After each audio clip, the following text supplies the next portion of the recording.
Olá pessoal, sejam muito bem-vindos. Eu sou o Dr. Lucas Barbosa, profissional de saúde, biólogo clínico, especialista pós-graduado em plantas medicinais e fitoterapia, fitoterapeuta credenciado, professor de fitoterapia básica e avançada, pesquisador ativo da área, já atendo na clínica de forma presencial ou virtual há muitos anos, né? Vários pacientes diabéticos já foram atendidos por mim, sempre com resultados muito satisfatórios, né, do controle glicêmico. Muitas vezes a gente consegue reduzir a dosagem de medicamentos químicos sintéticos, até mesmo com apoio médico, retirar essas medicações sintéticas e ficar só com o uso de cápsulas de plantas, tá, de extratos de plantas. Já conseguimos reduzir, muitas vezes até retirar o uso, a necessidade do uso de insulina por pacientes diabéticos e em muitos casos, assim, até mesmo reverter o processo ali que foi, né, resultante muitas vezes de um diagnóstico um pouco impreciso. Então, eu venho falar um pouquinho com vocês a respeito da diabetes. A fisiopatologia, a partir dessa fisiopatologia, como nós poderíamos pensar em uma reversão ou controle da doença. Então, vamos aqui iniciar a nossa discussão por o que é diabetes, o conceito da doença. O diabetes mellitus é uma síndrome, tá, de várias causas. A gente pode resumir de forma geral e dizer que o diabetes é provocado por uma falta ou baixa produção de insulina ou por uma produção até adequada de insulina, mas essa insulina que foi produzida adequadamente na quantidade correta não está agindo, não está exercendo sua função por algum motivo. E qual é a função da insulina? Fazer com que a glicose saia da corrente sanguínea e entre nas células. Ou seja, a função da insulina é reduzir a glicemia. Ok? Claro, no caso de paciente diabético tipo 1, ocorre uma falta de produção de insulina. Então, o paciente precisa usar insulina exógena. No caso do paciente diabético tipo 2, né, ele tem baixa produção de insulina e ou resistência insulínica, que é quando a insulina é produzida, mas ela não exerce a sua função, que é de reduzir a glicemia. Quais são as complicações da diabetes? A longo prazo, o que pode acontecer com o paciente diabético, principalmente aquele que não controla a glicemia adequadamente, que não cuida, né, da sua saúde, com prática de atividade física, com dieta, com acompanhamento de profissionais da saúde, com exames laboratoriais, para estar sempre verificando os níveis ali, né, de alguns parâmetros que a gente sempre está avaliando. Pode acontecer, a longo prazo, acidente vascular cerebral, que a gente chama de acidente vascular encefálico agora. Retinopatia, problemas na retina, problemas de visão. Doenças cardiovasculares, neuropatia periférica, tá? Adormecimento da extremidade dos membros de algum membro, comprometimento da cicatrização, podendo levar até mesmo à amputação de um membro, e problemas renais, nefropatia diabética, justamente pela sobrecarga desse órgão para eliminar essa glicose em excesso na urina, através da urina, pela sobrecarga dos rins, pela glicação desse tecido, tá? Então, essas complicações elas podem ser divididas em agudas e crônicas. As agudas, a gente tem a cetoacidose diabética, que é a presença de corpos cetônicos na corrente sanguínea em excesso, fazendo com que esse sangue ele fique ácido e pode levar o paciente ao coma, essa cetoacidose diabética, que está muito relacionado, né, ao paciente diabético tipo 1, ou coma hiperosmolar, a hipoglicemia. São complicações agudas do diabetes.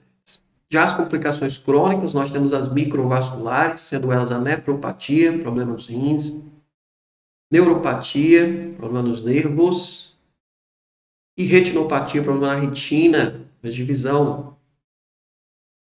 E as macrovasculares, as complicações macrovasculares, nós temos o infarto agudo do miocárdio e o acidente vascular cerebral, agora chamado de acidente vascular encefálico. Então, olha o tanto de coisa que pode acontecer com o paciente diabético a longo prazo, né? Ele tem muito mais chances de desenvolver esses problemas.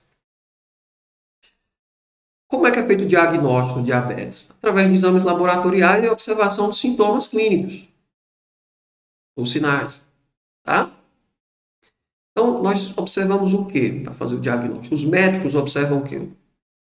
Alguns exames de sangue, como glicose em jejum, glicose pós-prandial, com sobrecarga de 75 gramas de glicose ao acaso, medição de glicose a qualquer momento do dia, e hemoglobina glicada, B1C. Observem que glicose em jejum, glicose pós-prandial e glicose ao acaso a gente mede em miligramas por decilitro. A hemoglobina glicada a gente mede o percentual de hemoglobina glicada. Sabemos que nós temos as hemácias, que são as células vermelhas do sangue, que dão cor ao nosso sangue, né? E aí dentro dessa hemácia nós temos a hemoglobina.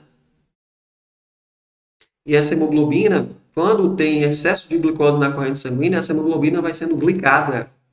Ela vai perdendo um pouco da sua função ao ser glicada. Essa hemoglobina glicada vai ser um exame muito interessante para verificar aí como estava a média da glicemia nos últimos 4 meses. Certo? Então vamos lá, glicemia de jejum, paciente normal, pessoa normal, normalmente a glicemia de jejum é menor que 100. Pré-diabético, maior ou igual a 100, menor que 126. E no diabético estabelecido, maior ou igual a 126. Ah, doutor, quer dizer que eu fiz o exame de glicemia em jejum, deu maior ou igual a 126, eu não tenho nenhum sintoma de glicemia e isso aconteceu uma vez perdida, o médico não vai conseguir fechar o diagnóstico de diabetes ainda, tá? Tem que dar maior ou igual a 126 por pelo menos 3 dias seguidos e tem que ter os sintomas sugestivos da diabetes, né? Como fome excessiva, como excesso de frequência do ato de urinar, tá? Então, é uma avaliação conjunta. A gente tem que olhar para vários dados para fechar o diagnóstico. É isso que o médico faz. Glicose 2 horas após sobrecarga de 75 gramas de glicose. Então, a pessoa toma um líquido muito doce no laboratório. Não sei se vocês já fizeram esse exame, é extremamente doce. Espera 2 horas e mede a glicemia. Uma pessoa normal vai dar menor que 140. Pré-diabético, maior ou igual a 140 e menor que 200. E no paciente diabético, maior ou igual a 200. Paciente com diabetes já estabelecido. Se o médico pede esse exame e deu maior ou igual a 200 e a pessoa tem os sintomas de diabetes, é certeiro, né? O paciente diabético, o médico vai fazer o diagnóstico. Glicose ao acaso, qualquer momento do dia, mediu a glicose, mediu a glicemia, deu maior ou igual a 200, com sintomas de diabetes, então o médico vai fechar o diagnóstico, você tem diabetes. E a hemoglobina glicada, né, que a gente mede em percentual, paciente normal, pessoa normal, hemoglobina glicada menor que 5,7. Pré-diabético, maior ou igual a 5,7 e menor que 6,5. E o paciente com diabetes estabelecido, maior ou igual a 6,5. A hemoglobina glicada é um exame muito interessante, né? Se o paciente tem ali sintomas, isso vai ficar inequívoco o diagnóstico do diabetes. É assim que ele é feito, tá? Usando estes exames. Bom, se você já tem diabetes, qual é a sua meta de glicemia? Quanto é que tem que dar no máximo a de jejum? Quanto é que tem que dar no máximo após prandial, 2 horas após uma refeição, por exemplo? Quanto é que tem que dar no máximo a sua glicemia ao deitar, no máximo a glicemia na madrugada, no máximo a hemoglobina glicada? Então vamos para as metas do paciente diabético. Então, nós temos várias sociedades, associações, vários órgãos que vão tentar nos dizer, né, o que seria o máximo dessas medições.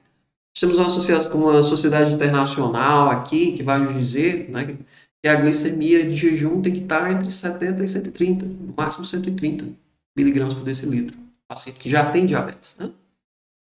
A glicose pós-prandial, depois de 2 horas do almoço, por exemplo, só para a gente ter uma ideia, né? De forma didática, tem que estar entre 90 e 180 miligramas por decilitro. Ok? No máximo 180. Algumas pesquisas vão dizer que o paciente diabético tipo 1, depois de 2 horas de uma refeição, do almoço, por exemplo, né, até 180 pode ser considerado ainda normal, tá no limite já, mas considerado ainda normal. E o paciente diabético tipo 2, no máximo até 160 após a refeição, 2 horas após a refeição. Ok? Glicemia ao deitar, de 120 a 180, no máximo 180. Glicemia da madrugada, de 80 a 140, no máximo 140. E a hemoglobina glicada, é interessante que ela sempre esteja menor que 7%. Se tiver menor que 6,5%, melhor ainda. Ok? Só para a gente ter uma noção. Temos aqui, ó, 4 órgãos, né, sociedades, e mostrando as metas de glicemia, tá? A partir dessas sociedades científicas. Pode variar um pouquinho de uma sociedade para outra, mas normal. Metas para o paciente diabético tipo 1, metas para o paciente com diabetes mellitus na gestação, a segunda dessas sociedades científicas. Se vocês quiserem pausar para ver melhor esses dados, podem pausar. Vamos tentar entender como é que ocorre de fato a doença. Agora vocês vão realmente se aprofundar no que acontece. Gente, todo mundo tem um pâncreas, tá? Todos nós temos um pâncreas, que é o órgão que vai produzir insulina. Mas esse órgão não produz só insulina não, tá, gente? Ele é um órgão que a gente chama de glândula mista, tá? Então, vai ser tanto uma glândula exócrina quanto uma glândula endócrina. Dentro do pâncreas, nós temos as células exócrinas, que vão produzir enzimas digestivas, e essas enzimas digestivas vão ser lançadas aqui na primeira porção do intestino, tá? E vão servir para digerir os alimentos. Nós temos várias enzimas pancreáticas que vão ajudar a fazer a digestão, tá?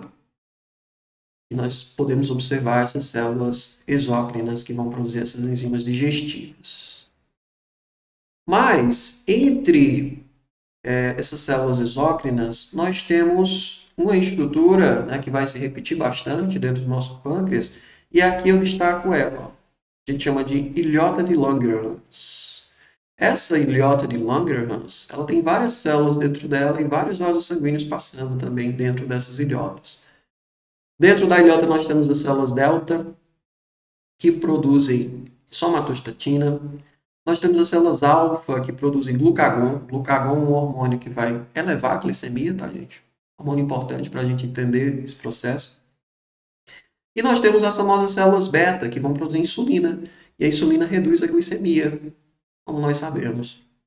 Então, nós vamos focar principalmente nas células alfa, mas especialmente ainda nas células beta. São estas células que a gente precisa proteger. São estas células que vão sofrer danos, e esses danos vão fazer com que a produção de insulina se reduza.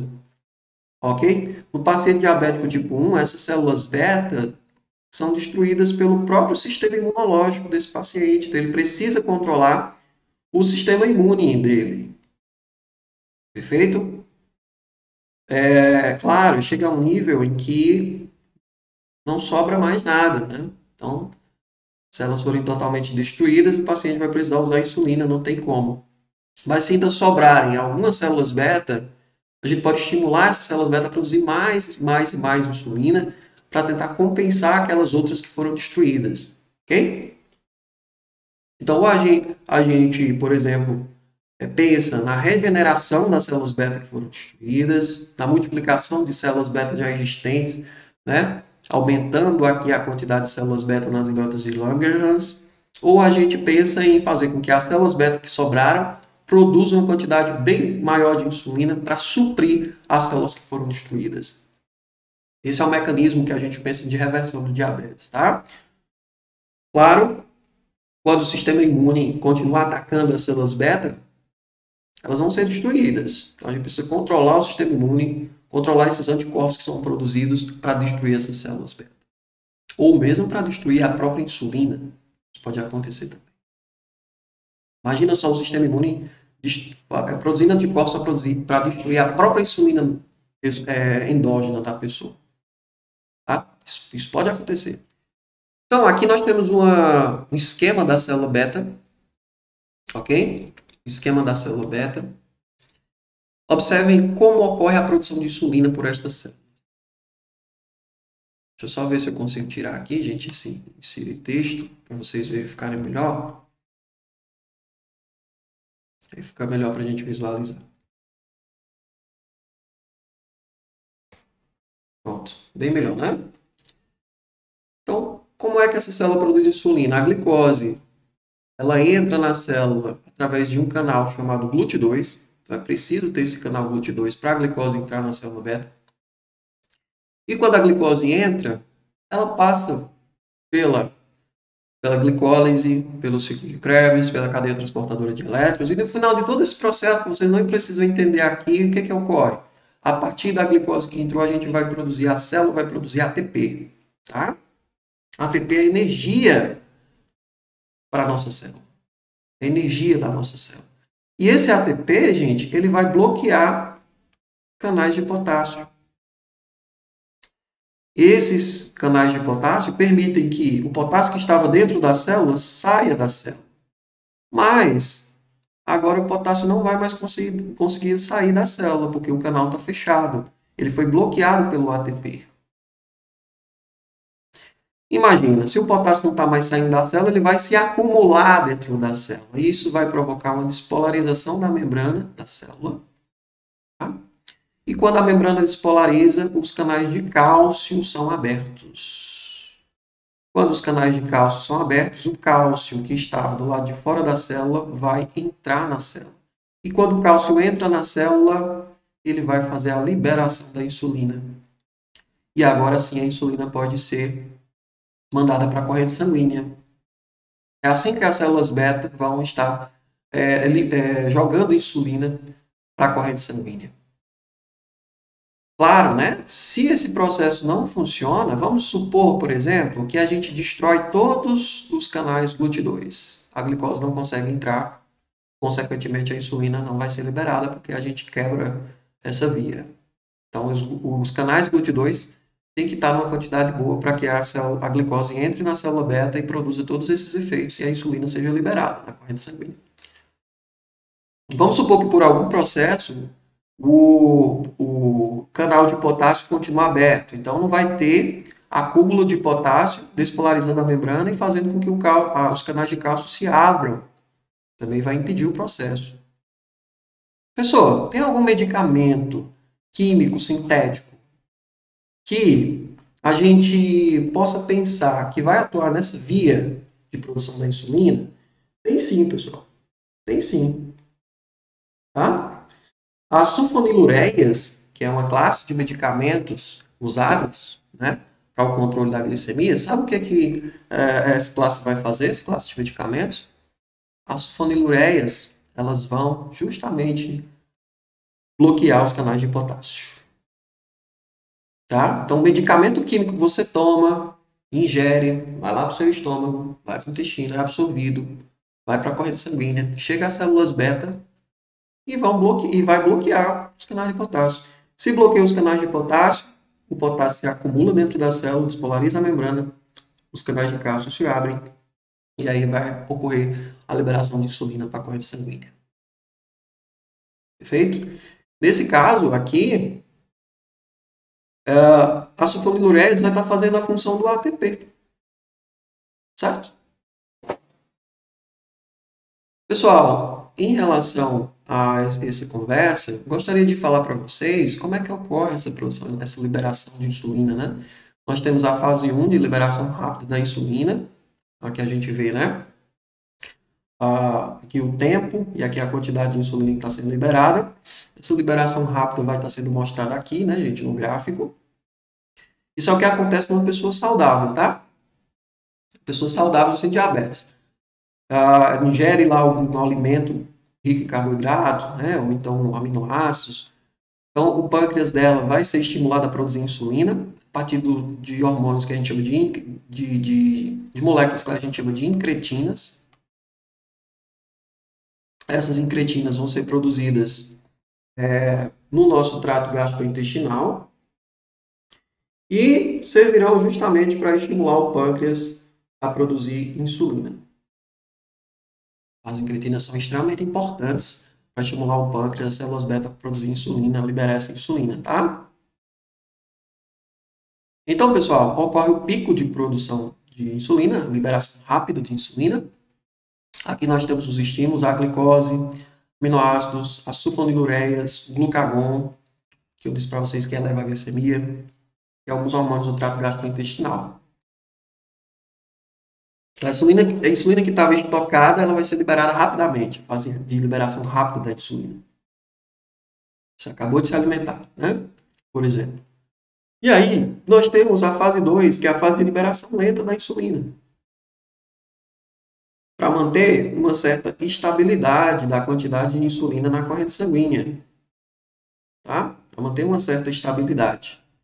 A fase de liberação lenta é para isso. Ter uma quantidade de insulina na corrente sanguínea na quantidade adequada, para fazer esse controle glicêmico. O conteúdo é de insulina pré-formada, insulina recém-sintetizada e pró-insulina, que é a insulina ativa. Tá? Esse é do paciente normal.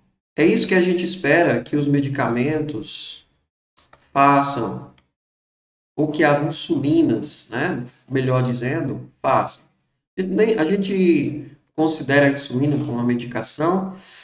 Quando a gente usa ela de forma exógena, né, injetada, a gente espera simular esse mesmo processo, tá, que ocorre normalmente no nosso corpo. Então, aqui está mostrando a fase de liberação rápida, fase de liberação lenta. Num paciente não diabético, acontece dessa forma, né? Fase de liberação rápida, fase de liberação lenta, no paciente não diabético. No paciente com diabetes tipo 2, essa fase de liberação rápida não acontece e a fase de liberação lenta acontece só que um pouco mais tardiamente, né? Não é tão eficaz quanto no paciente normal, quanto numa pessoa normal. Então, quando você descobre diabetes tipo 2, significa dizer que 50% das células beta já não funcionam. Tá? 50%. E aí você tem um risco de glicotoxicidade e de lipotoxicidade. Gente, a função pancreática, quando você descobre o diabetes, tá? Já está em 50%. O pâncreas só está funcionando ali para produzir insulina em 50%. É um pouco triste, né, dizer isso, mas se você recebeu o diagnóstico de diabetes tipo 2, significa dizer que 50%, pelo menos aí, do seu pâncreas já está comprometido. 50% das suas células beta já estão comprometidas. Ok?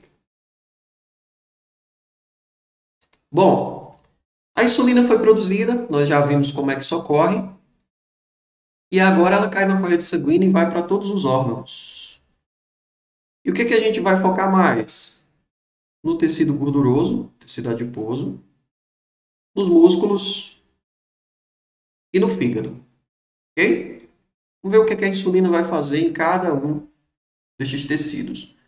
Gente, o tecido adiposo, o tecido gorduroso do nosso corpo e as células musculares, tá? O tecido muscular, são dois tecidos que a gente chama de insulino-dependentes. Isso significa dizer que a glicose só vai entrar nesse tecido se houver insulina agindo corretamente. Sem insulina, a glicose não consegue entrar nesses tecidos, tanto no muscular quanto no adiposo, no tecido gorduroso. Então, se a glicose não entra, você vai produzir muito menos ATP, que é a energia das células, e esse tecido vai sofrer por falta de energia. Perfeito? E a pessoa aí vai sentir fraqueza, cansaço, fadiga, certo? A insulina precisa agir corretamente. Vamos ver como é que ela age? Vejam aqui, a insulina chegou, por exemplo, no músculo ou no tecido gorduroso do nosso corpo, ela vai encontrar o receptor de insulina. E a insulina se liga ao seu receptor de insulina e esse receptor de insulina vai fosforilar, vai ativar o GLUT4. O GLUT4 vai servir como um canal para a glicose entrar na célula. Só que esse GLUT4 está dentro da célula e ele precisa ser translocado, ser transferido para a membrana celular. Essa parte que eu estou marcando aqui para vocês. Então, o GLUT4 vai ser transportado aqui, vai ser translocado para a membrana celular, vai se ligar nessa membrana celular e agora sim, né, a glicose que estava fora da célula, que estava na corrente sanguínea, tá? O sangue, vai poder entrar na célula. No músculo e no tecido adiposo, a glicose só entra se a insulina agir. Ok? Sem glicose no músculo, sem glicose no tecido gorduroso, menos energia essas células vão produzir, mais fraqueza, indisposição e fadiga a pessoa vai sentir. Maravilha? Até dores, né? Até dores também. Bom, olha só, presta atenção. Presta atenção aqui. O que a insulina vai fazer então com... Deixa eu aumentar, ver se eu consigo aumentar aqui para vocês, para fazer assim mesmo. A insulina, ela vai, vamos prestar atenção aqui, ó, aumentar a entrada de glicose no tecido gorduroso, aumentar a produção de gordura, sim. A glicose, quando entra na célula do tecido adiposo, ela estimula a produção de gordura. Quanto mais glicose, mais gordura a pessoa vai produzir, viu, gente? Quanto mais alimentos ricos em carboidratos a pessoa consumir, mais gordura ela vai produzir, porque a glicose estimula a produção de gordura. E reduz a quebra da gordura. Perfeito? Excesso de glicose faz com que a pessoa engorde. No músculo, essa insulina, ela vai aumentar a entrada de glicose, claro, aumentar a síntese de glicogênio. Glicogênio nada mais é do que uma reserva de glicose, é um pacotinho de glicose. O músculo está vendo que está entrando glicose, ele vai estocar essa glicose que está entrando em excesso na forma de um pacotinho chamado glicogênio. Para quando a pessoa ficar em jejum, por exemplo, o músculo, né, poder quebrar esse glicogênio e liberar a glicose para o sangue para a pessoa não ter hipoglicemia.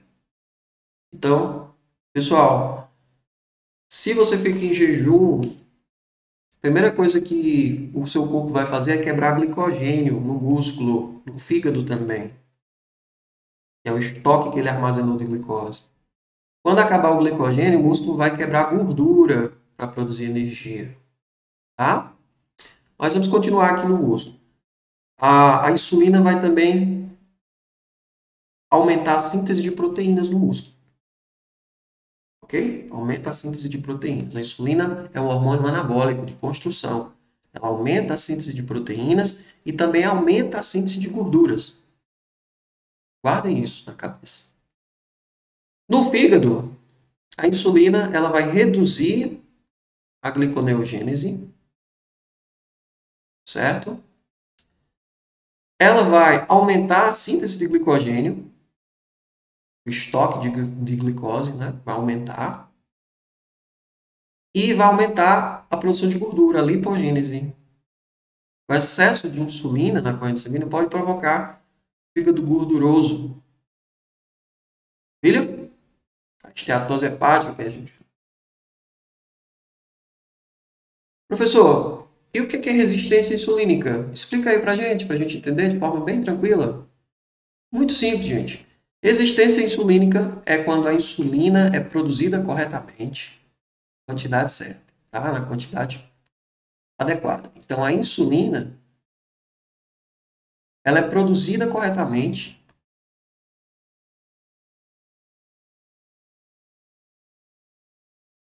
na quantidade, vou botar na quantidade adequada, tá? Que é mais tecnicamente correto, na quantidade adequada. Gente, professor, se a insulina é produzida na quantidade adequada, então deveria estar tudo bem, né? Pois é, gente. O problema na resistência insulínica é que a insulina não vai conseguir agir. E o que faz, professor, a insulina não conseguir agir? Uma mutação no gene da insulina. Se a insulina é produzida, aí ela tem deformidades, né? Tem problemas ali na sua estrutura e não vai conseguir se encaixar, por exemplo, no receptor da insulina. São alterações que a gente chama de pré-receptor, né? Insulina mutante. Ela não consegue encaixar aqui no receptor, então ela não vai conseguir fazer com que o GLUT4 vá lá para a membrana e a glicose entre. O outro problema, que pode ser uma explicação para a resistência insulínica, é o aumento de hormônios que vão prejudicar a ação da insulina. como cortisol, que é o hormônio de estresse. Você está estressado? Vocês já perceberam, né? Sua glicemia tende a aumentar. Por quê? O cortisol, que é o hormônio de estresse que você produz mais quando está estressado, ele prejudica a ação da insulina. Sua glicemia vai aumentar. As catecolaminas, o glucagon, o hormônio de crescimento também vão prejudicar a ação da insulina. Nós temos ainda, né, os anticorpos que podem acabar destruindo a insulina. No caso do paciente diabético tipo 1, o que pode acontecer? Ele produz, a partir do seu sistema imunológico, anticorpos que vão destruir a insulina ou que vão destruir a célula beta. Mas, como a gente está falando em resistência insulínica aqui, nós vamos focar na destruição da insulina. A insulina é produzida, mas é destruída. Então, ela não vai fazer o seu efeito. E está mostrando, tá, gente? Os anticorpos aqui, ó, destruindo essa insulina. Ok? O outro problema é a deficiência, que pode gerar resistência insulínica, que é a deficiência pós-receptor. Para a gente fechar aqui, ó. Imagina o seguinte: insulina produzida corretamente, bonitinha, conseguiu encaixar no receptor de insulina, tudo bonitinho. Esse receptor vai fosforilar o GLUT4, ou seja, vai ativar o GLUT4. Só que na hora do canal GLUT4 ir para a membrana da célula beta, desculpem, para a membrana da célula muscular, ou para a membrana da célula de gordura, de um adipócito, esse GLUT4 não consegue ser transportado. Então, o problema do transporte, da translocação do GLUT4. Se o GLUT4 não vai para a membrana, a glicose não entra. Então, o problema pode estar aí também, no transporte do GLUT4 para a membrana, que exige aí algumas reações. Certo? Então, estas são as causas da resistência insulínica. Existem algumas plantas medicinais, por exemplo, que vão aumentar a velocidade de translocação do GLUT4 para a membrana, que vão fazer com que haja mais GLUT4 na membrana desses tecidos. Assim a célula vai poder entrar mais. Ok? A glicose vai poder entrar mais. Desculpa. Bom, vamos ver como é que acontece no paciente que não tem diabetes após a ingestão de algum alimento e um paciente que tem diabetes. A gente vai falar um pouquinho das incretinas agora, tá? Paciente normal, pessoa normal, ingeriu carboidrato, esse carboidrato vai ser quebrado em glicose, vai ser absorvido. E aí o paciente vai liberar hormônios chamados de incretinas, que são produzidos no trato gastrointestinal, e essas incretinas vão estimular o pâncreas a produzir insulina. Ok? Então é importante que nós estejamos produzindo incretinas corretamente. Existem medicamentos que buscam justamente isso, né? Aumentar a produção de incretinas, ou simular a ação das incretinas, que tem a função justamente de aumentar a produção de insulina pelo pâncreas. É um estímulo para o pâncreas produzir insulina. A glicose vai entrar, né, na corrente sanguínea e vai poder penetrar as células por conta que a insulina vai fazer esse processo. As células musculares, as células de gordura. Né? O organismo vai instruir o fígado para parar de produzir glicose. Certo? Por quê? Porque o fígado está produzindo glicose quebrando glicogênio. Você lembra do estoquezinho de glicose, que a gente chama de glicosêmio? Então o fígado ele vai estar quebrando glicogênio e mandando glicose para a corrente sanguínea. No organismo normal, quando ele se alimenta, né, o organismo vai instruir o fígado a parar de produzir, a parar de quebrar glicogênio e liberar glicose na corrente sanguínea, já que está entrando glicose pelo alimento. A insulina ajuda a glicose a penetrar nas células e os rins vão funcionar normalmente, filtrando o sangue e eliminando os resíduos. Tá? Normalmente a urina produzida pelos rins não vai conter glicose no paciente normal. E o paciente diabético, professor, o que acontece? Vamos lá, ó. Ingeriu carboidrato, alteração da produção de incretinas. Então, há menos estímulo para produzir insulina pelo pâncreas. A glicose vai se acumular no sangue. Além do mais, o fígado, que sempre está quebrando glicogênio, liberando para a corrente sanguínea, não vai parar de liberar essa glicose, a glicemia vai aumentar ainda mais. Isso vai comprometer os rins, que vão ter que trabalhar mais para eliminar essa glicose na urina. E aí o paciente vai no consultório fazer o exame de urina e tem lá a presença de glicose na urina. Sugestivo de paciente diabético que não está conseguindo controlar bem sua glicemia, tá? Então, se o paciente não está produzindo insulina da forma adequada, vai ser difícil dessa glicose entrar nas células e vai se acumular na corrente sanguínea. Entenderam, pessoal? A importância das incretinas. Se nós temos plantas que estimulam a produção de incretinas ou que simulam a ação das incretinas, estimulando a produção de insulina, não é maravilhoso? Maravilhoso. Principalmente o paciente que tem as células beta, algumas células beta preservadas. Outro mecanismo importante que nós precisamos entender para a doença, veja que eu estou abrindo a cabeça de vocês para as possibilidades que as plantas medicinais trazem. E que são muito parecidas com a ação de medicamentos químicos sintéticos. Tá? Muito parecidas, muito semelhantes. Por exemplo, existem plantas que fazem inibição da alfa-glucosidase. Tá?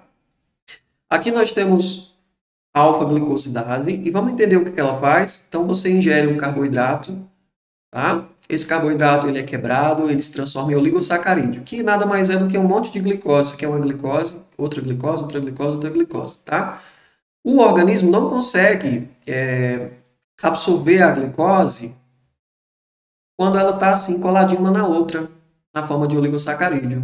A gente precisa quebrar de glicose por glicose para que ela consiga ser absorvida e caia na corrente sanguínea. Perfeito?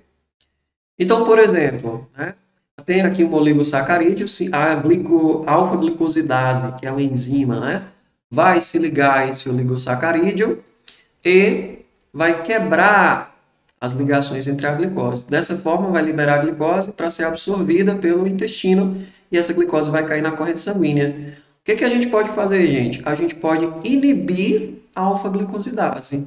Dessa forma, a gente não consegue liberar as glicoses e ela não consegue ser absorvida pela corrente sanguínea. Isso vai favorecer o controle glicêmico.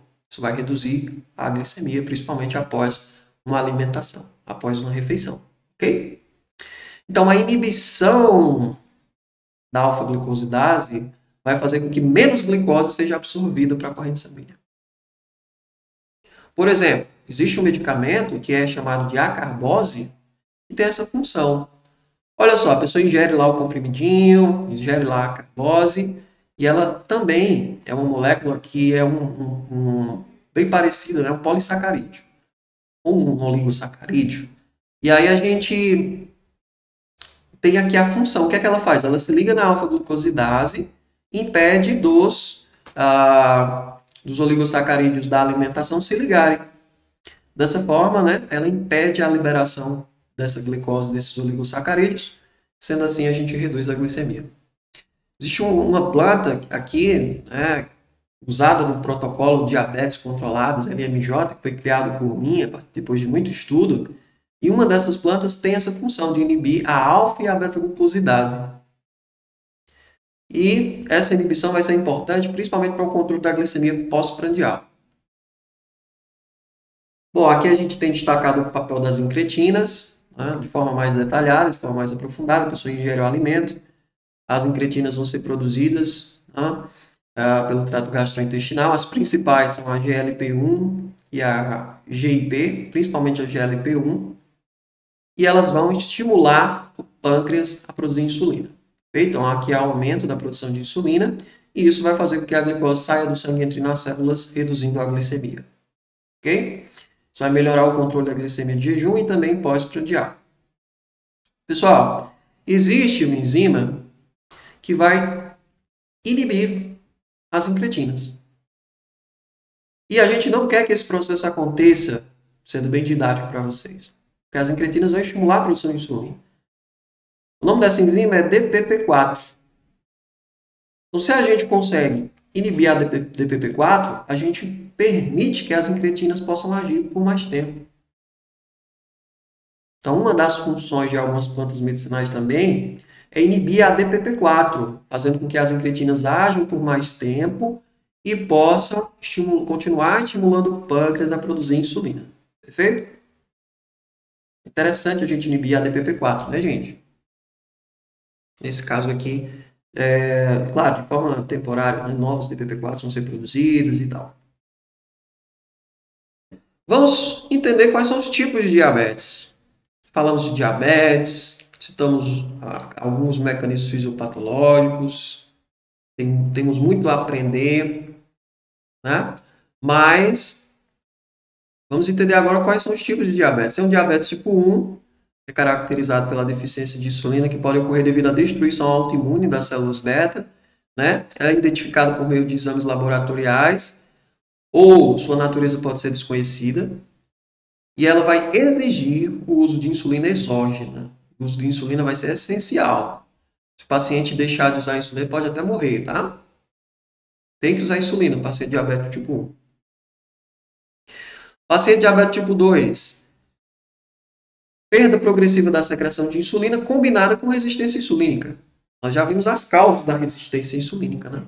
Ou a insulina é mutada, não vai agir sobre o receptor, ou ela é destruída por algum anticorpo, ou você tem ali um problema no transporte do GLUT4 para a membrana, tá?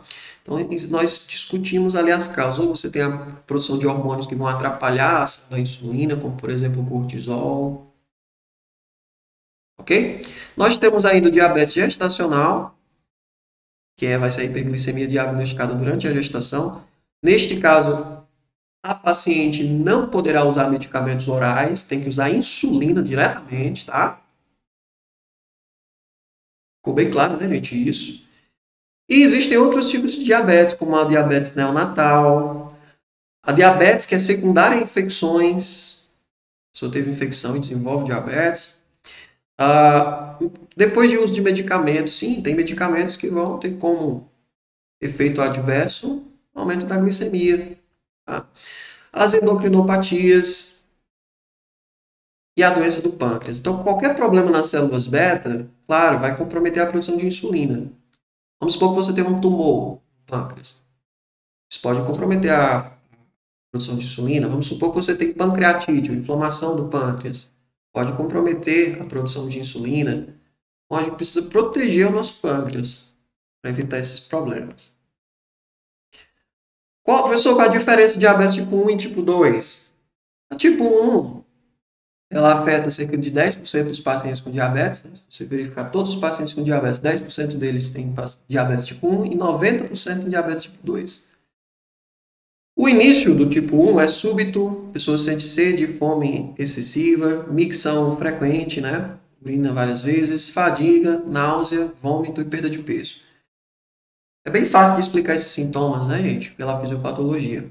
Veja, se não tem insulina, tem pouquíssima insulina sendo produzida, a glicose não entra nos músculos, nas células de gordura. Se não entra nos músculos, você produz menos ATP, que é a energia da célula. Se você produz menos energia para a célula, você vai sentir fadiga, você vai sentir... você vai ter perda de peso, né? Porque a insulina, ela, vamos dizer assim, aumenta a produção de gordura, aumenta a produção de proteína. Se você não tem insulina, tem pouquíssima, você vai ter perda de peso, tá? A idade de início de descoberta do diabetes tipo 1 é em torno dos 20 anos ou menos. A condição física, em geral, a pessoa que tem diabetes tipo 1 é magra ou de peso normal. A causa principal é que o sistema imune destrói as células do pâncreas que produzem insulina. E a base do tratamento é injeção de insulina, não tem para onde correr.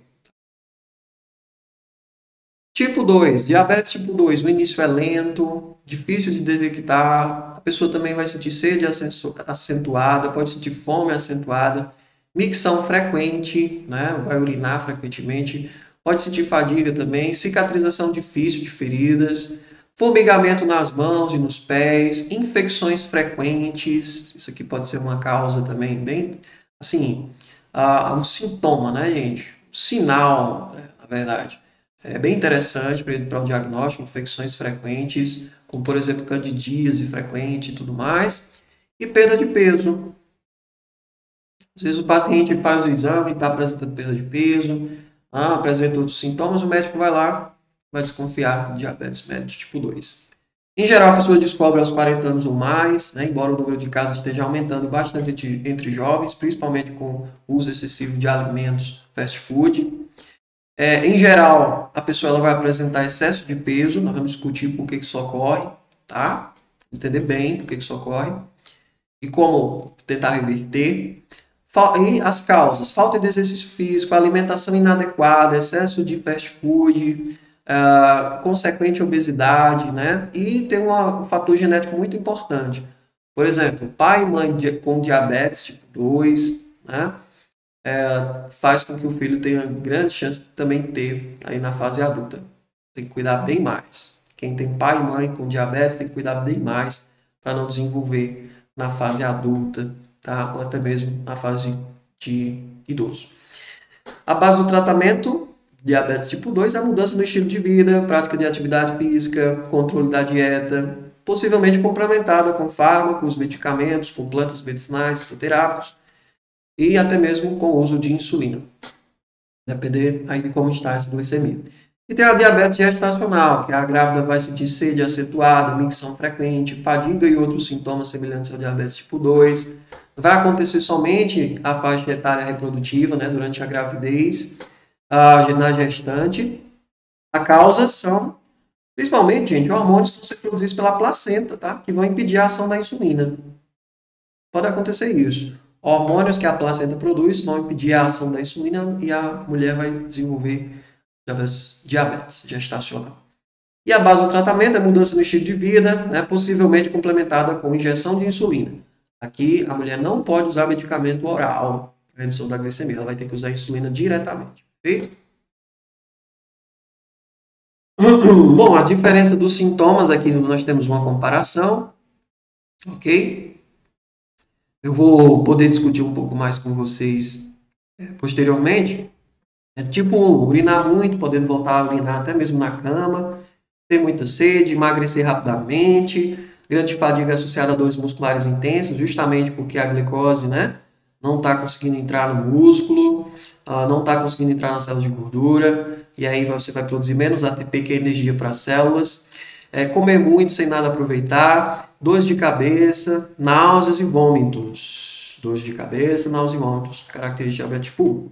O tipo 2, urinar em grande quantidade, especialmente durante a noite, que a gente chama de poliúria, tá? Sede constante e intensa, podendo levar à desidratação, né, que a gente chama de polidipsia, sede constante, o tempo todo a pessoa está com sede, porque ela está desidratada, está eliminando muita água pela urina, né? Está desidratada. Fome constante e difícil de saciar, polifagia, que a gente chama. A fadiga, também muito característica. Comichão no corpo, tá? E visão turva, problema de visão. Não estou conseguindo enxergar bem, tudo, o médico já vai começar a desconfiar, pedir alguns exames, tá? E agora a gente vai para a parte mais interessante, a parte que eu mais gosto, que são os distúrbios metabólicos, as relações interteciduais do diabetes tipo 1 e depois do diabetes tipo 2. Aqui é onde a gente vai poder aprofundar, entender exatamente por que a pessoa engorda, por que a pessoa emagrece, por que ela pode ter cetoacidose e entrar em coma, tá? Por que quem tem diabetes tende a aumentar o risco de arteriosclerose, e por aí vai, tá? De ter AVC, de ter infarto, que a gente consegue entender perfeitamente o mecanismo disso, tá? Então, olha só, preste atenção aqui. O paciente diabético tipo 1, esse é o nosso foco inicialmente, diabetes tipo 1. O problema, gente, vai ser não pela insulina, porque ele não está produzindo insulina, né? Bem de dado. O problema vai ser ocasionado pelo glucagon. Se lembra que o glucagon é produzido nas células alfa lá do pâncreas? O problema aqui não vai ser a insulina, vai ser o glucagon. Sabe o que o glucagon vai fazer? Olha só. O glucagon ele é um hormônio catabólico, ou seja, um hormônio que vai destruir. Faz a destruição. Tá? O que ele vai destruir? Proteínas no tecido muscular e vai também quebrar gorduras. Quebra proteínas e quebra gorduras. Quando você quebra proteína no músculo, você diminui a massa muscular da pessoa, a pessoa vai emagrecer. Diabetes tipo 1, por isso que ele é mais magro. Quando você quebra gordura, também o paciente vai emagrecer. É explicado, gente. Glucagon é um hormônio catabólico, quebra proteína, quebra gordura, o paciente tende a emagrecer. Mas não é só isso. Não é só isso. Quando o paciente quebra gordura devido ao glucagon, essa gordura, esses ácidos graxos, eles vão se acumular na corrente sanguínea.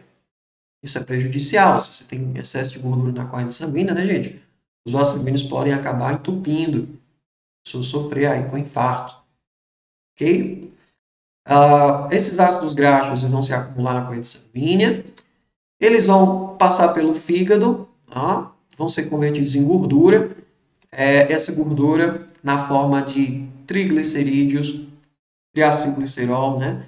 Esses triglicerídeos eles vão ser transportados pelo VLDL, que é considerado como um colesterol ruim, assim como o LDL. Então, você vai ter aqui, ó, mais presença de VLDL, colesterol ruim, no sangue, transportando uma quantidade maior de triglicerídeos. Você vai ter acúmulo de triglicerídeos. E o excesso de triglicerídeos na corrente sanguínea está associado à aterosclerose, está associado com o entupimento dos vasos sanguíneos, tá associado com maior prevalência de infarto, né, de AVC, enfim. Esses triglicerídeos vão se acumular e vão poder também migrar para o tecido adiposo. Ok? Outro problema com essa quebra de gordura pelo glucagon mais acentuada é que esses ácidos graxos eles vão se acumular e eles podem, na corrente sanguínea, né, isso já é um problema, eles podem ir para o fígado e lá no fígado eles vão ser convertidos em corpos cetônicos. E esses corpos cetônicos eles acidificam o sangue. Acidificam o sangue. Então, excesso de corpo cetônico pode fazer o paciente diabético entrar no que a gente chama de cetoacidose diabética. Ele pode entrar em coma por isso. Ok? Vocês estão vendo a quantidade de coisa que pode acontecer no diabetes tipo 1? Incrível, né? Eu falei para vocês, por exemplo, ó, que as proteínas vão ser quebradas, né? Você vai ter maior estímulo para quebra de proteína pelo glucagon, aquele hormônio catabólico. E quando a gente quebra a proteína, a gente libera a alanina, que é um aminoácido. E essa alanina pode ser convertida em glicose, gente. O fígado pode transformar, né, a alanina, converter a alanina em glicose. Então, mais glicose, mais problema para o paciente diabético tipo 1. Perfeito? Os aminoácidos que chegam na alimentação também podem ser convertidos em glicose. Vocês sabiam disso? Aminoácido. O fígado pode converter aminoácido em glicose. Além da glicose que já está entrando da alimentação. Outra coisa, o lactato também pode ser convertido em glicose. Além da glicose que está chegando na alimentação, os aminoácidos, a alanina, né? O lactato pode estar sendo convertido em glicose. Então, além disso, o glucagon ele faz a quebra do glicogênio, que é a reserva de glicose no fígado e no músculo. E esse glicogênio nada mais é do que um pacote de glicose. Então, a gente vai conseguir liberar ainda mais glicose. Todo esse acúmulo de glicose aqui vai para a corrente sanguínea e, consequentemente, essa glicose na corrente sanguínea vai se acumular, elevando a glicemia. Ok? E essa elevação da glicemia faz com que todos os outros processos que a gente conhece danosos ocorram. Maravilha? Aqui a gente ainda pode observar também, ó, a questão da gordura que entra aqui pelo intestino, né? A questão dos quilomicrons, e aqui também, ó, ajudando a acumular mais triglicerídeos na corrente sanguínea. E aqui eu botei os valores de triglicerídeos, né? Eu desejava menor de 150, limítrofe entre 150 e 199 miligramas por decilitro. Já é considerado alto esses triglicerídeos, né? De quando eles estão de 200 a 499, e muito alto quando está acima igual ou maior que 500 miligramas por decilitro. Aqui já é muito perigoso, tá? Muito perigoso mesmo. Então, isso é o que pode acontecer com o paciente diabético tipo 1. Ele tem que estar fazendo exame de glicerídeo, de colesterol. Ele tem que estar medindo a glicemia sempre, adequando as doses de insulina, porque só o glucagon está agindo e produzindo tudo isso. A insulina ela vai tentar reverter tudo isso. Então, o paciente tem que estar fazendo exame de urina para ver se tem presença de corpos cetônicos na urina, para já evitar essa questão do coma diabético. Então, aqui a gente consegue explicar todos os exames com a mesma imagem. Todos os cuidados que esse paciente diabético tipo 1 precisa ter. Estão gostando, pessoal? Estão aprendendo? Então deixa um comentário aí, deixa uma curtida. Estimula esse profissional de saúde. Acredito que serão poucos vídeos tão bem explicados assim em toda a internet. Tá? Então, o que é cetoacidose? Cúmulo de corpos cetônicos. O paciente diabético tipo 1 vai apresentar. Então, os sintomas iniciais, urinar frequentemente. Se fizer o exame de urina, vai ter corpos cetônicos, uma quantidade um pouco mais elevada. Sede ou boca seca pela desidratação, justamente por urinar frequentemente. Altas taxas de glicose no sangue. Altos níveis de cetonas na urina, de corpos cetônicos na urina. Em seguida, vai aparecer sintomas como cansaço, náusea, vômito, pele seca, dificuldade para respirar, hálito de cetonas, ou seja, hálito de vinagre. Às vezes a pessoa está perto de você, sente aquele hálito, seu hálito está com cheiro de vinagre muito intenso. Isso pode indicar com certeza que você tem excesso de corpos cetônicos na corrente sanguínea, tá? Precisa procurar apoio médico urgente. E confusão. Perfeito? Até alguns episódios de algumas séries, né, que o médico faz o diagnóstico de cetoacidose só estando próximo da pessoa e sentindo esse hálito de vinagre. Então, o paciente diabético tipo 1, ele pode apresentar alguns autoanticorpos, ou seja, o próprio sistema imunológico dele está produzindo anticorpos para destruir ou a insulina ou a célula beta pancreática, ou mesmo impedindo a conversão de proinsulina em insulina. Perfeito? A proinsulina, ela é, vamos dizer assim, uma forma inativa de insulina. Essa proinsulina precisa ser convertida em insulina, que é a forma ativa, ok? E essa conversão se dá através de uma enzima. Então, a enzima converte a proinsulina, que é a forma inativa, na insulina, que é a forma ativa. Então, por exemplo, o paciente vai lá, faz o exame, né, para anticorpos, autoanticorpos do diabético tipo 1. IAA vai ser o anticorpo que vai destruir a insulina.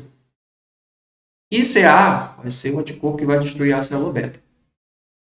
E anti-GAD65 vai ser um anticorpo que vai justamente destruir essa enzima aqui, ó, que converte a insulina inativa em ativa. Então, se o paciente diabético tipo 1 faz o exame para saber se tem esses anticorpos aqui, ele vai poder, né, diagnosticar o diabetes tipo 1. Perfeito? Distúrbios metabólicos no diabetes tipo 2. Atenção, pessoal. Fundamental para quem tem diabetes tipo 2 agora para entender o que acontece no seu corpo, hein? Pessoal, olha só. Os problemas aqui vão estar mais relacionados à insulina, já que o paciente ele produz insulina em quantidade insuficiente, tá? Então, vou até colocar aqui para a gente focar nisso, ó. Insulina produzida em quantidade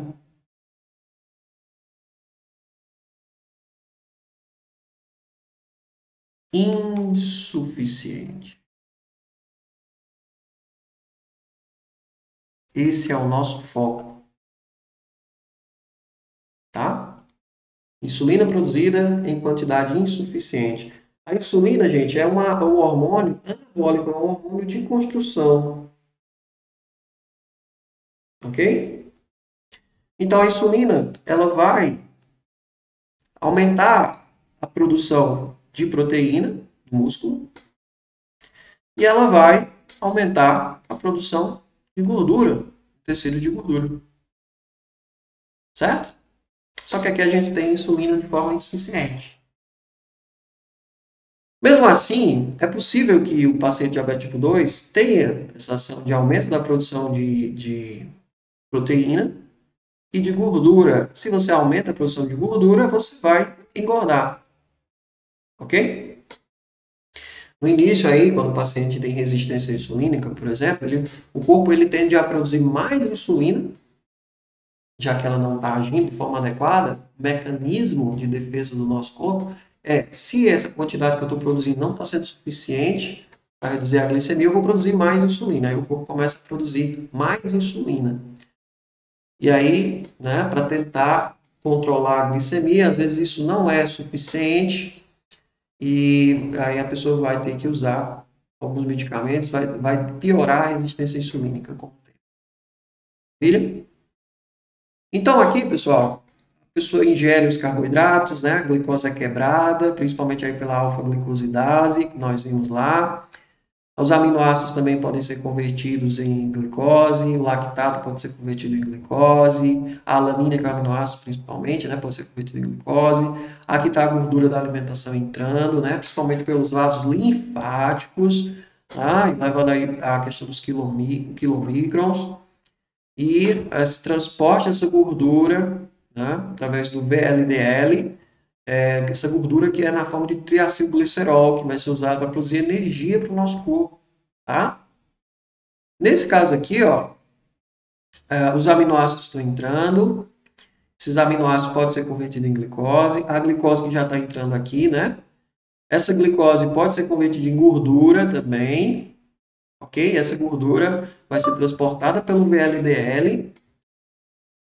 Esse VLDL ele vai principalmente o celular aqui. Ele vai principalmente transportar triglicerídeos. Transporta um pouquinho de colesterol, mas principalmente transporta triglicerídeos. Esses triglicerídeos dessa forma, tá? Com o excesso de glicose trazida, aminoácidos também convertendo em glicose, tá? E a partir desse excesso, mais produção de gordura, mais produção de triglicerídeos, esses triglicerídeos vão se acumular na corrente sanguínea. Isso vai gerar danos. Maior risco de aterosclerose, tá? Do entupimento dos vasos sanguíneos, de infarto e tudo mais. Observem aqui que se tem mais glicose entrando e tem insulina, essa glicose vai ser convertida em glicogênio. Então a gente vai ter maior produção de glicogênio no fígado. É o estoque de glicose. Feito? Se tem pouca insulina, atenção, se tem pouca insulina, a glicose vai se acumular na corrente sanguínea, não é assim? A glicose vai se acumular na corrente sanguínea. Então, aqui, ó, glicose se acumula na corrente sanguínea. E quando essa glicose se acumula na corrente sanguínea, ela pode ser convertida em gordura, lá nos adipócitos, certo? E ela também vai se acumular, vai tentar entrar no tecido muscular, vai ter dificuldade, vai tentar entrar no tecido gorduroso, vai ter dificuldade, uma parte vai entrar e outra não vai. A pessoa vai ter aqueles sintomas de fadiga, de fraqueza, a glicose vai ser usada para produzir energia para a nossa célula, ok? Vai ser usada para produzir energia para a nossa célula. Então, há alguns fatores que a gente faz essa reflexão, alguns distúrbios metabólicos podem acontecer.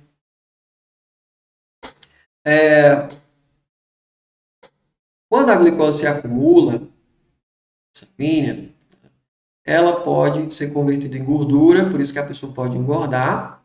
Não são todas, claro, né? Esse paciente ele vai sentir mais fome, por quê? Atenção que eu vou dizer, extremamente importante. Por que o paciente diabético sente mais fome? Por quê, pessoal? Imagina, as células musculares e as células de gordura estão tendo dificuldade em colocar a glicose na corrente sanguínea, tá? Para dentro da célula. E se a célula tem menos glicose, ela produz menos energia. Se ela produz menos energia, ela vai estimular ali, através do sistema nervoso, dar informações para que você coma mais. Se tem menos glicose entrando, o teu corpo, o teu organismo vai entender que é porque você não está comendo. Se tem menos glicose entrando na célula muscular, se tem menos glicose entrando na célula adipócita, então o teu organismo vai entender que você não está ingerindo glicose e vai aumentar a tua fome. E se você come mais glicose vai entrar. Mais glicose vai poder ser convertida em gordura, mais você vai engordar. Ok? Mais o fígado vai poder converter glicose em gordura, mais você vai aumentar as chances de ter esteatose hepática, que é gordura no fígado. Tem muita glicose entrando, você está com muita fome, fome em excesso, é comendo, beliscando aqui, beliscando ali, comendo cada vez mais massas, alimentos açucarados, certo? Com alto índice glicêmico, carboidratos simples, disponibilizando muita glicose para a corrente sanguínea, o fígado vai querer estocar esse excesso de glicose. E ele vai querer estocar na forma de glicogênio e na forma de gordura. Você vai ficar com o fígado gorduroso, esteatose hepática. Mais gordura vai se acumular, né, nos vasos sanguíneos, na forma de triglicerídeos, desenvolver problemas cardiovasculares. Mais glicose vai ter no sangue para provocar glicação da hemoglobina e aumentar a hemoglobina glicada. Mais vai ter glicação nos tecidos da visão, na retina, nos vasos sanguíneos que irrigam ali a parte da visão, tá? Mais problema de visão você vai desenvolver por essa glicação, por essa ligação de glicose nessas moléculas importantes para que você possa enxergar. Quanto mais glicose na corrente sanguínea, mais o corpo vai tentar estocar isso na forma de gordura. Ok? Mais o corpo vai tentar estocar isso na forma de gordura. Sim, a glicose é convertida em gordura, você engorda. Não tem, no caso de diabetes tipo 2, formação de corpos cetônicos, nem quebra de tecido muscular e de gordura. Então, você engorda também por isso. Nós vimos que o glucagon é um hormônio catabólico, né? Que a insulina vai tentar equilibrar esse hormônio catabólico. Então, você não vai quebrar a proteína, mais proteína, você não vai quebrar mais gordura, portanto, você vai acumular essa gordura, tá? E você vai engordar. E aqui nós temos um quadro fantástico. Patogênese do diabetes, um resumo sensacional. Vocês vão gostar bastante, tá? Deixa eu só ver se vocês estão conseguindo ver aí, para que qualquer coisa eu tiro vou tirar essa parte aqui do nome, para vocês conseguirem enxergar melhor, pessoal. Estamos já encerrando, tá? Compartilha, comenta, ajuda esse profissional de saúde, tá? Aproveita das informações para que você possa aprender muito sobre o diabetes, para que você possa usar isso a seu favor para controlar e para reverter a doença. Então, observe, no diabetes a gente tem redução da produção de insulina. No caso de diabetes tipo 1, não produz mais insulina, o paciente diabético tipo 2 produz pouca insulina. A gente pode ter também diminuição dos receptores celulares para a insulina, ok? Isso vai causar resistência insulínica, isso pode causar resistência insulínica. E aí, claro, isso vai fazer com que a glicemia se eleve na corrente sanguínea. Se tem pouca insulina, no caso do paciente diabético tipo 2, você vai diminuir a glicose dentro da célula e aumentar a glicose no sangue, aumentar a glicemia. Muita glicose no sangue faz com que os rins eliminem essa glicose na urina. Tentem eliminar essa glicose na urina. Você vai sobrecarregar os rins. Então, muita glicose no sangue, essa glicose vai tentar ser eliminada, né? Os rins vão tentar eliminar pela urina, que é a poliúria, e eliminando muita água através da urina, urinando mais vezes para tentar eliminar essa glicose, a pessoa pode sofrer de desidratação. Essa desidratação, ela faz com que a pessoa sinta muita sede. Não é assim, ó? Faz com que a pessoa sinta muita sede, que é um sintoma característico que tem diabetes.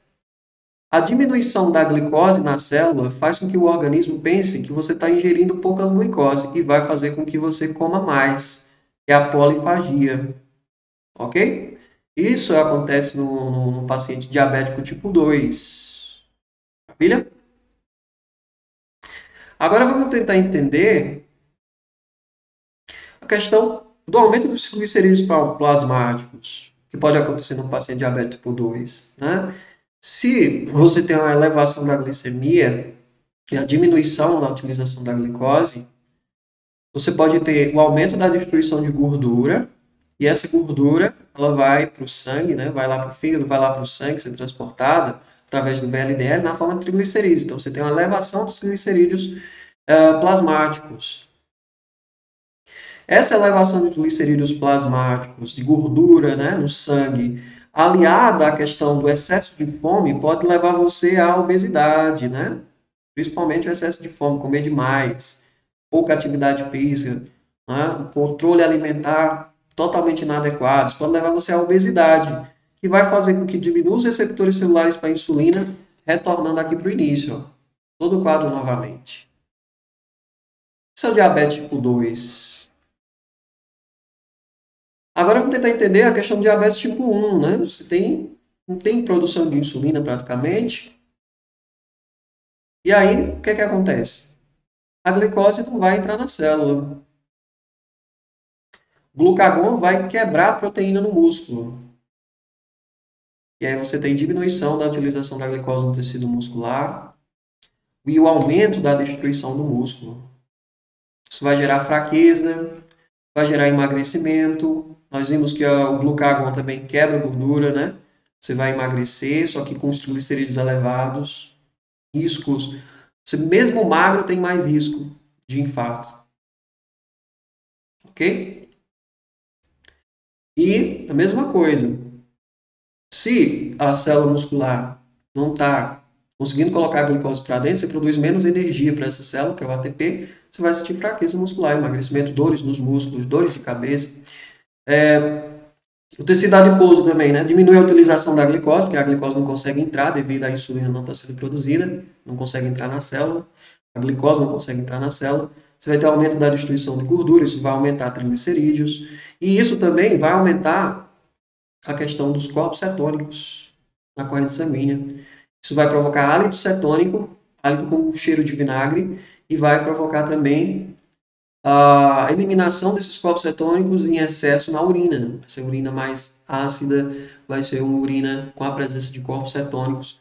Tá? Isso vai provocar a questão do vômito, que é um sintoma característico, né, resultante desse problema do acúmulo de corpos cetônicos. E esses vômitos também podem piorar a desidratação. Imagina, você já está urinando demais, ficando desidratado, e já está vomitando demais, aí fica mais desidratado ainda. Perfeito?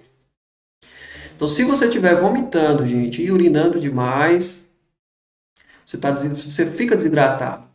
Precisa ingerir mais água. O paciente com diabetes tipo 1, diabetes tipo 2, precisa ingerir mais água do que o paciente normal. Guarde essa informação. Agora imaginem, desidratação mais cetoacidose, sangue ácido pelo acúmulo de corpos cetônicos, isso pode levar o paciente ao coma diabético. Então, o paciente aqui, hiperglicemia, cetoacidose, desidratação, pode até mesmo ir a coma. Ok? Bom, pergunta comum. Quando o médico vai passar insulina para o paciente diabético tipo 2? Pessoal, eu tenho um risco de ter diabetes tipo 2 e precisar usar insulina? Sim. Quando o médico vai decidir passar insulina para você? Quando você tem diabetes tipo 1, você tem que usar insulina. Não tem para onde correr. Certo? Você vai no consultório, faz no exame de sangue, tem lá presença de glicose, presença de corpos cetônicos na urina. Provavelmente você tem diabetes tipo 1. Ele vai verificar aqueles autoanticorpos, se você tem, né? Ver se é uma causa autoimune. E aí vai fechar o diagnóstico. Ele observar a glicemia ao diagnóstico maior que 170 e o emagrecimento importante que ocorre aí nos pacientes diabéticos tipo 1, tá? Já em relação ao diabetes tipo 2, se você, por exemplo, já estiver usando 2 ou 3 medicamentos orais mesmo assim não consegue controlar a glicemia, o médico vai ter que passar insulina para você. Imagina aí, você está usando 2 medicamentos orais e não resolve, não controla a glicemia. O médico passa o terceiro e não controla, já depois de ter aumentado as dosagens desse medicamento ao máximo. Faz o exame e percebe que a hemoglobina glicada está maior que 8, glicemia de jejum maior do que 130 miligramas por decilitro, glicemia pós-prandial maior do que 180, você não está controlando a glicemia. Você vai ter que usar insulina. Se você tiver falência renal ou hepática também, não pode usar medicamento oral, tem que usar insulina diretamente. Se você está durante a gravidez, não pode usar medicamento oral, tem que usar insulina. Durante cirurgias, infecções graves, intercorrências clínicas severas. Então, são nestes casos que a insulina vai ser administrada. Vai ser, com certeza, necessária. Ok? No caso de medicamento oral, é quando a pessoa ela tem a função hepática residual, né, de pelo menos 50% ali, tem células beta suficientes para serem estimuladas a produzir mais insulina e você controlar a glicemia. Existem outras alternativas, como impedir a absorção da glicose, inibindo a alfa-glucosidase, por exemplo. Né? Impedir a quebra ali dos polissacarídeos, enfim. Então, o paciente que tem diabetes tipo 2, ele inicia com dieta e exercício e perda de peso para tentar controlar a glicemia. Não deu certo? Passa a usar um medicamento. Não deu certo com um medicamento só? Passa a usar a combinação de medicamentos. Não deu certo com a combinação de medicamentos? Passa a usar insulina com medicamento oral. Não deu certo? Ele passa a usar só insulina injetável. É assim que o paciente diabetes tipo 2 progride.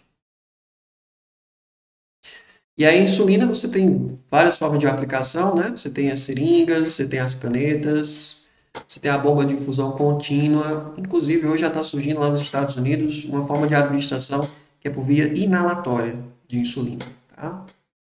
Inclusive, a insulina, ela consegue, gente, não sei se eu vou conseguir mostrar aqui para vocês, essa insulina inalatória está tendo bons resultados porque ela consegue simular bem, onde foi que eu coloquei aqui para vocês, esse nível de aumento e de estabilização de insulina que ocorre no paciente normal. Quem usa insulina tem que tentar, o médico, né, juntamente com o médico, tem que tentar simular o que ocorre no paciente normal, que é isso daqui, ó. A fase rápida de liberação e a fase lenta de liberação da insulina. Se você está usando insulina exógena, injetável, né, e você consegue simular algo parecido com esse processo, significa que você está controlando bem a sua glicemia. Significa que o tratamento está sendo eficaz. Quanto mais próximo do normal essa produção de insulina, essa concentração de insulina na corrente sanguínea for, melhor. Perfeito? Pessoal, aqui nós observamos alguns mecanismos, né, de alguns medicamentos orais. Vejam que eles têm o seu mecanismo de ação, têm o seu efeito, têm as suas desvantagens, né? Tem as suas contraindicações. Observem que a gravidez está presente praticamente em todas elas, né?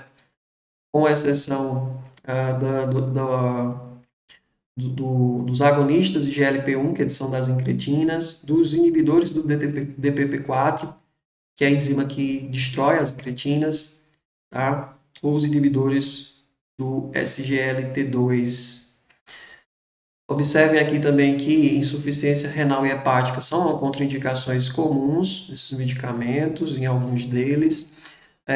Observem as desvantagens também, né? Ó, hipoglicemia e ganho ponderal, desconforto abdominal, diarreia, náusea, deficiência de B12, meteorismo, flatulência, diarreia, hipoglicemia, ganho ponderal, retenção hídrica, que é o inchaço, anemia, ganho ponderal, né? Fraturas, hipoglicemia, náusea, vômito e diarreia, angioedema e urticária, infecção geniturinária e poliúria. São algumas desvantagens, né, dos possíveis aí de ter a depender do hipoglicemiante que você utiliza, oral.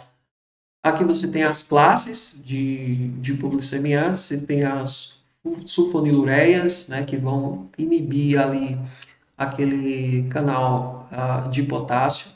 Então, você tem aqui os nomes, a glicazida é muito comum, tá? Vai aumentar a secreção de insulina, porque inibe o canal de potássio, ocorre a despolarização da membrana, libera a entrada de cálcio na célula beta e você aumenta a secreção de insulina.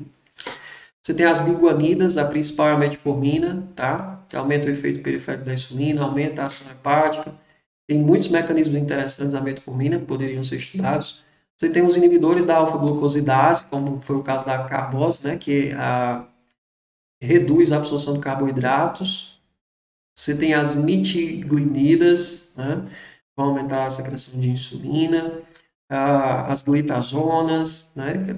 Enfim, você tem vários mecanismos diferentes de redução a depender do medicamento oral que você ingere. E as plantas medicinais, fitoterápicas, têm ações muito parecidas, ou ações combinadas, né? Vários mecanismos ao mesmo tempo. Essa é a vantagem das plantas. Caso você queira agendar um atendimento para tentar melhorar o seu controle glicêmico com um especialista em plantas medicinais, fico à disposição, o meu contato fica disponível aí na descrição do vídeo. Um grande abraço, espero que vocês tenham aproveitado o máximo possível, tenham compreendido, tenham entendido realmente o que a gente precisa fazer para reverter o diabetes. Muito importante dizer, né, que o exercício físico vai ser sempre fundamental no diabético tipo 2, ali que está iniciando o tratamento. Exercícios de alta intensidade tem que ter muito cuidado no paciente diabético tipo 1 que usa insulina, devido ao casos de hipoglicemia. A gente precisa destacar que na alimentação é muito importante evitar carboidratos simples, alimentos, né, ricos em carboidratos simples, ou alimentos ricos, ou alimentos com alto índice glicêmico, que sobe a glicemia de forma muito rápida. E é importante destacar que as plantas medicinais fitoterápicas estão aí e que podem ser orientadas, indicadas, recomendadas ou prescritas por profissionais de saúde habilitados e que promovem resultados fantásticos. Um grande abraço, até a próxima.